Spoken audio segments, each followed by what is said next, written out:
Na stroke, yung pong may scoliosis, slip disc, any types of pain na meron ng katawan ng tao, ako lang po ang sagot, di ba? So, because of that, kasi ito lang po yun na sa ganda po ng product, sabi ko nga sa mga pasyente ko, kahit wala ako, gagaling kayo.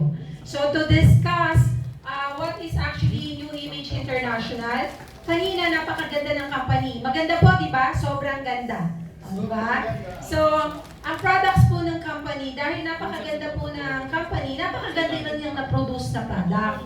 So, ito po yung, we have 4 types of products. We have a colostrum-based products.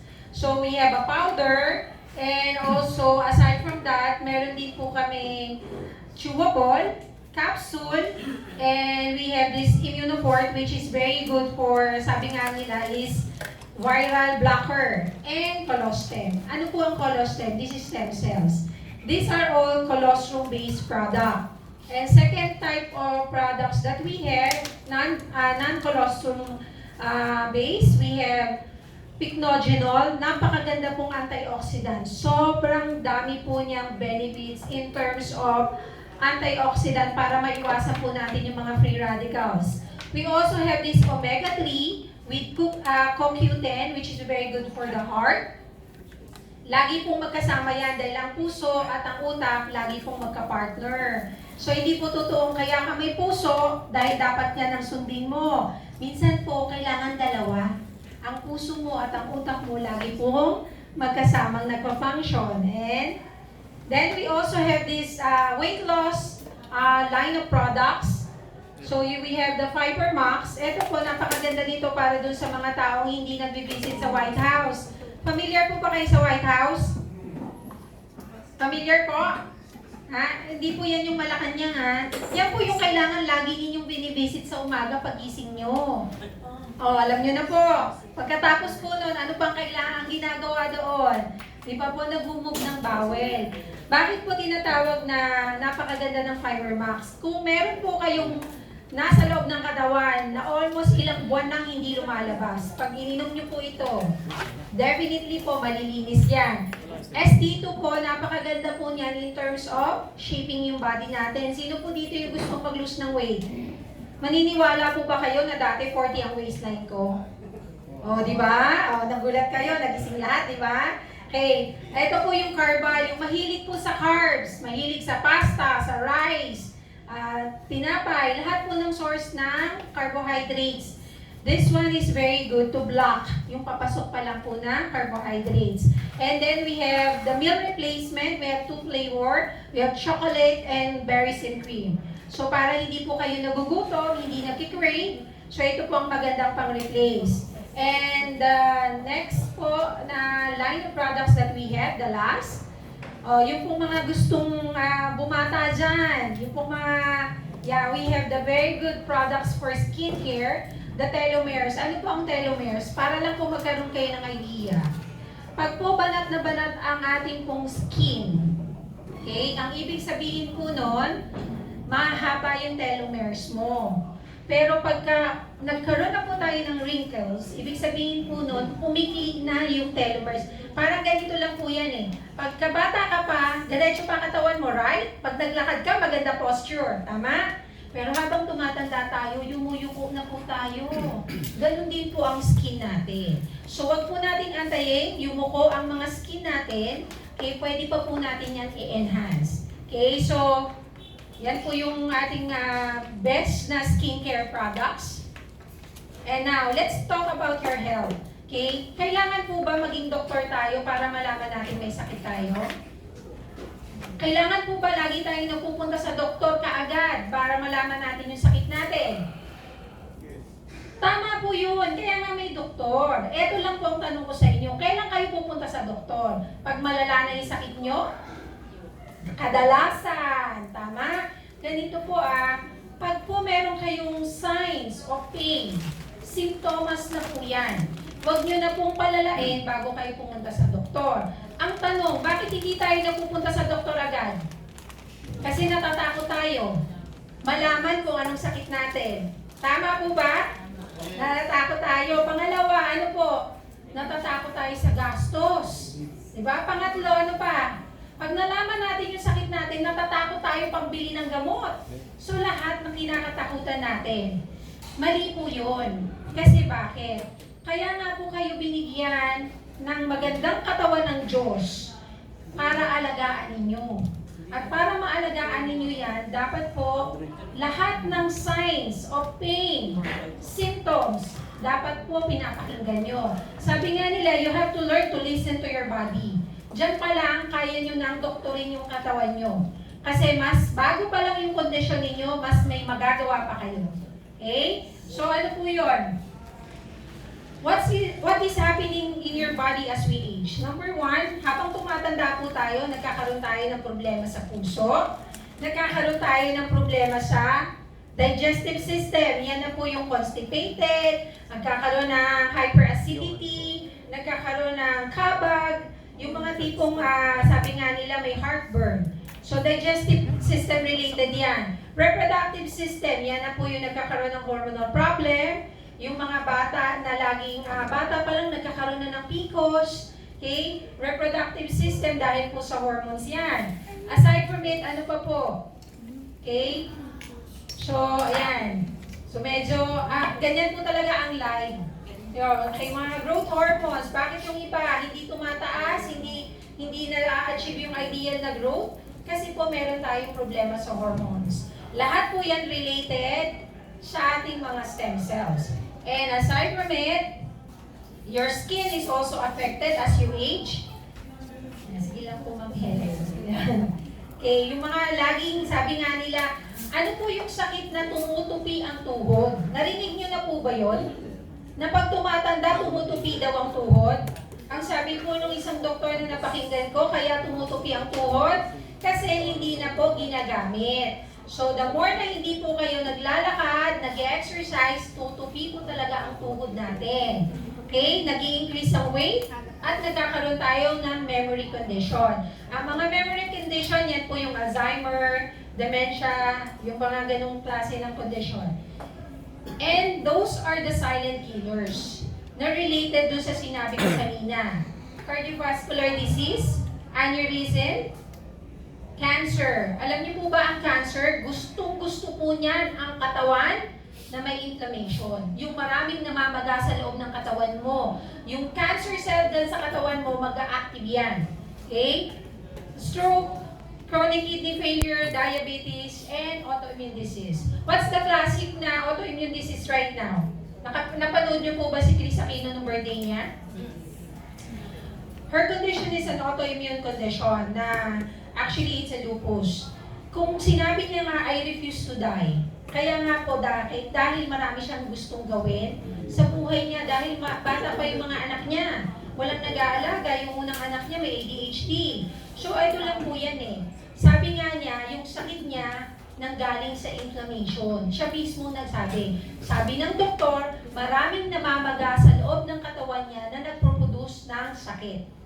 Okay? So the good thing is, okay, ang virus po, sa ngayon po, kahit na hindi na po tayo nagpa-pandemic, nandyan pa rin ang virus. At ang virus po, pag nag-multiply sa katawan mo, wala pa pong isang araw, 1 billion na yan. So pagka po, kaya po yung sinasabi nilang walking pneumonia, narinig nyo na yon? Yung hawa-hawaan sa school, may sipon yung kaklase, pag uwi ng anak, may sipon na. Kasi po virus yan. And ang bilis niyan mag-multiply.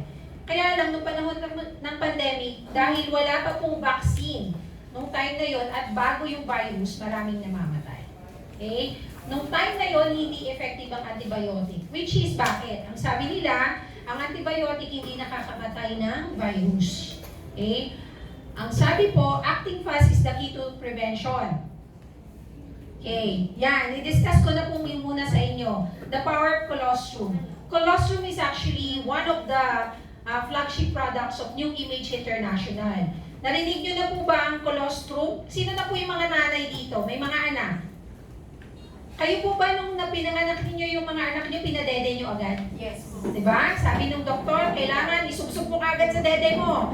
Kasi yung first 3 days na lalabas po dyan sa breast ng nanay, hindi po yan breast milk. First 3 days po ang lalabas dyan, colostrum. At yung colostrum na yun po ang magbibuild ng antibodies ng baby. Kaya po yung anak ninyo sakitin, definitely nung baby, hindi nyo kagad napasuso yan. Hindi nila nakuha yung colostrum mo. Bakit? Pag humiwalay na po ang baby sa sinapupunan ng nanay, mag-isa na lang po yan lalaban. At ang dami-dami pong virus na nag-welcome sa kanila. So yung antibodies po na nanggagaling sa colostrum ng nanay, yun po ang magiging antibodies niya. Okay? So the good thing with, of course, nakakadede pa ba po kayo sa nanay nyo? Matanda na yung nanay nyo, matanda na tayo di ba? Wala nang gatas ang nanay. Ang maganda lang po, ang New Image International, nakakagawa ng bovine colostrum. This is actually a very important type of colostrum kasi nung nag-study sila, lumabas po that cows are universal donors of colostrum. And the bovine colostrum is identical to human colostrum. And it's 100-fold to 1,000 times na identical and more potent than the human colostrum. Okay, kaya po minsan nalulungkot ako pag sinasabi ng mga kausap ko na, ay ayoko ng cow's milk. Sabi ko sa kanila, nung baby ka ba, hindi ka ba uminom ng di ba? Na cow's milk naman talaga yung nanggaling yung mga formula milk right? Ang difference po ng bovine colostrum, this is not milk. This is colostrum. Okay? Kaya po ang kulay niya medyo yellowish pag tinimpla. And it is rich in antibodies which is very good to increase your immune system. And our immune system is basically very important and designed to fight microbes, viruses, bacteria, and other types of diseases. Okay? So, sige po ma'am. Infections, viral diseases are common. Ito po yung sinabi ko sa inyo na wala pa pong isang araw, okay, nag-multiply na po yan ng 1 billion. So, anong mangyayari pag nag-1 billion na yung virus sa katawan mo, babaksak na yung katawan mo. Okay? So, the antibodies or the immunoglobulins na nakukuha natin from colostrum help actually our body to build our natural immunity. So, yung mga IgG na yan, IgA na yan, sa body na natin na nagpo-produce. Pero nanggagaling po from the bovine colostrum. And ito po yung sinasabi ko sa inyo kanina, the antibiotic is actually not working para patayin yung virus nung panahon ng pandemic. Kasi po, ang sabi nila, only antibodies can kill viruses. And the good thing is, colostrum produce antibodies. Di ba po? So, maganda po ba? Sobrang ganda ng colostrum. Sobrang ganda.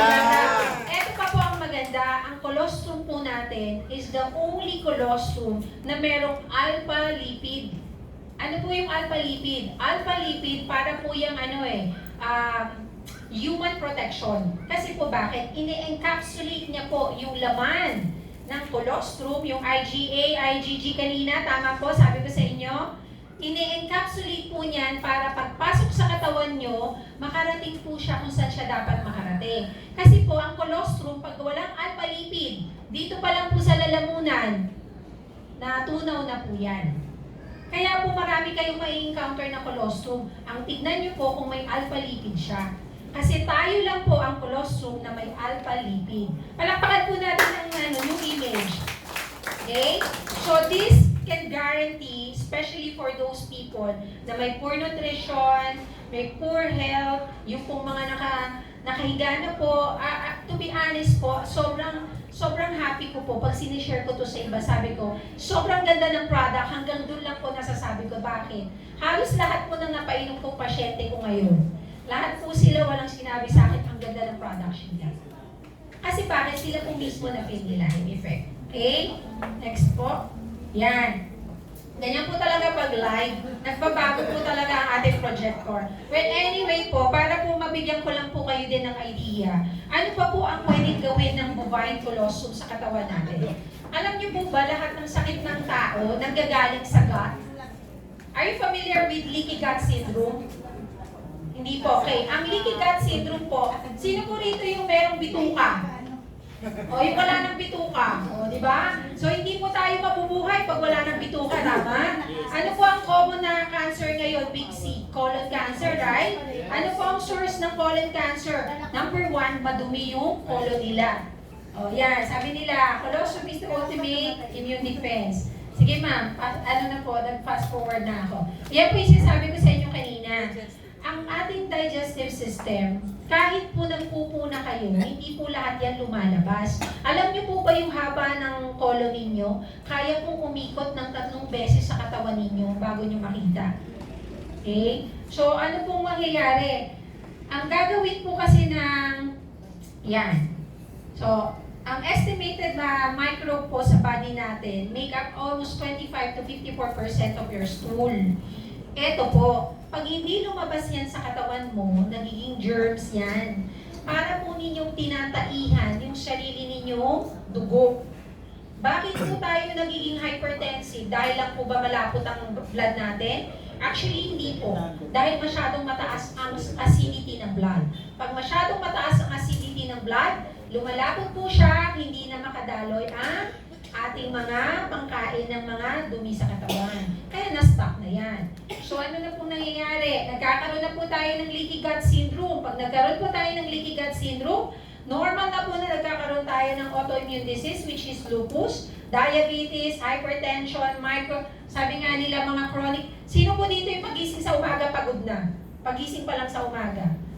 May nakaka-experience ng ganon? Hindi po yung normal. Kaya po ganun kasi meron kayong muscle fatigue. Okay? Marami po akong conditions na pupunta lang sa akin dahil hindi natatanggal yung pain sa katawan.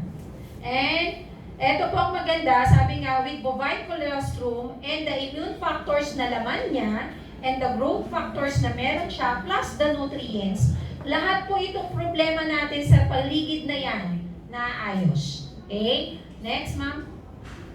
And the good thing with this powder, meron po siyang 1 billion probiotics. And probiotics is good bacteria.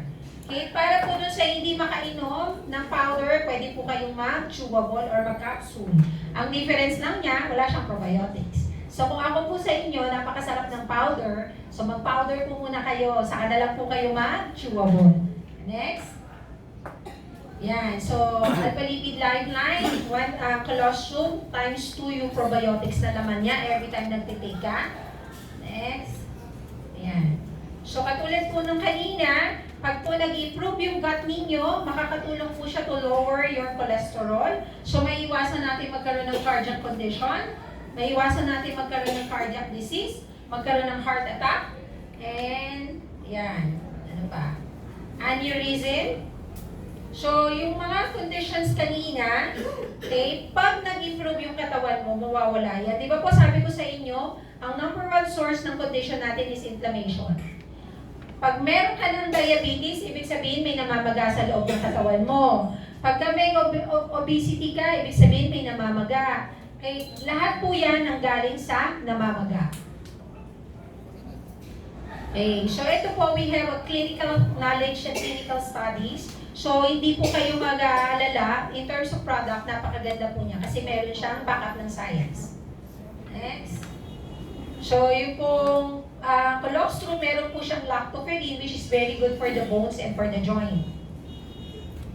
Yan. Nasa likod po nito, lahat ng information na kailangan nyo, you have calcium, magnesium, iron, lahat po, name it from A to Z. Sabi nga nila. But the good thing with this is, na-absorb po ng katawan nyo, walang tapon. And, so of course, pag naging healthy kayo, healthy ang aging. Tama? So may question po. Naintindihan po natin yung, yung good health ng colostrum. So now po, I would like to ask naman po, so meron po tayong mga guests to share their story. Brief lang po, based na sa result po na na-experience nila yung colostrum. We would like to call Dr. Annie po.